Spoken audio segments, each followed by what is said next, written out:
We now know the name of the woman murdered during a Tinder date in Loeylane. Police identifying her as 25-year-old Ashlyn Black of Loeylane. The motive here? Still under investigation. The man suspected of killing a nurse in Queens was holding another woman captive when he was captured out in California. She was warm, she was kind, she was everything. Every parent would love to have a daughter like Samantha.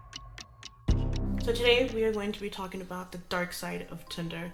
And just a trigger warning, some of this might be triggering to some of you guys we will be talking about. And so if any of this sounds like a trigger to you, click out now.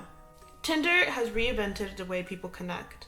Users can swipe right to show interest or left to pass. When both users swipe right, it's a match, and this enables them to chat within the app. And this often leads to both of them meeting in real life. While many people have found meaningful connections, a lot of people have also found themselves in the dark side of Tinder. So sit back, relax, grab a snack. In today's video, we're going to talk about just how dark Tinder can be.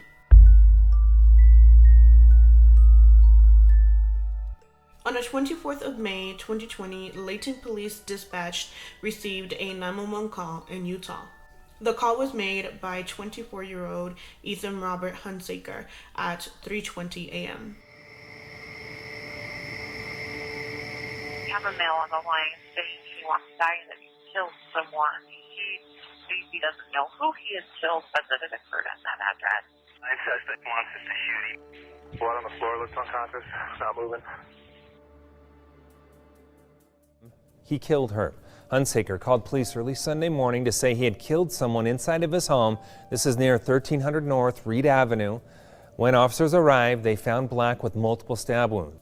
Ethan told police that he met that woman that night and only knew her first name, not her last name. Police eventually established that she was 25-year-old Ashlyn Black. Police also observed that there were multiple stab wounds to her torso. According to Ethan, he told police that he had only met Ashlyn the night before after they matched on Tinder. He picked her up that night at around 9 p.m. and they went to a local bar. After the local bar, they went back to his place. Ethan lived in a house alone and it had not been furnished yet.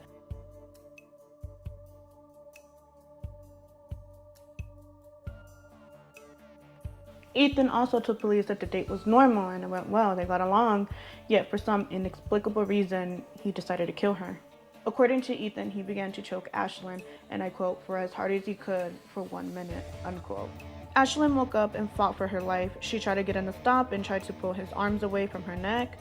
There were marks on his arms, neck, and shoulder area. Ethan got up and went into the kitchen to get a knife. He returned to the bedroom with the knife and stabbed Ashlyn multiple times. He kneeled over her as he stabbed her between 5 to 10 times in the chest, sides, and back.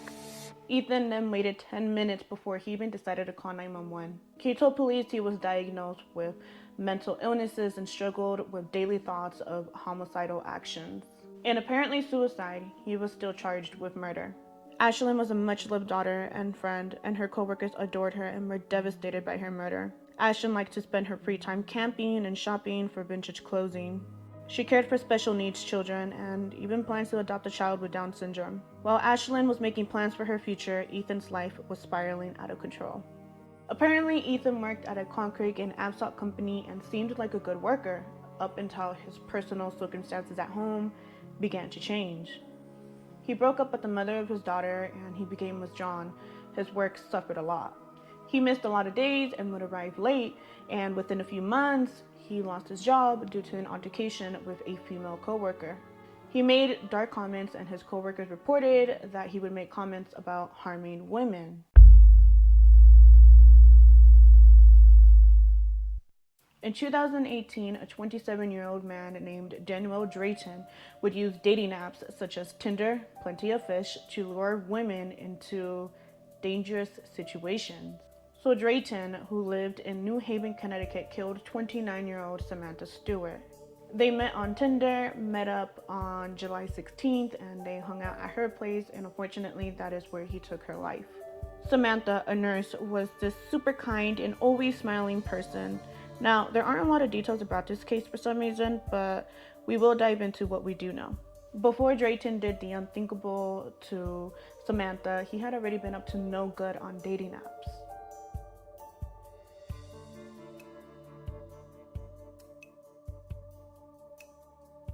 Now, circling back to Samantha and warning, this is going to get pretty graphic.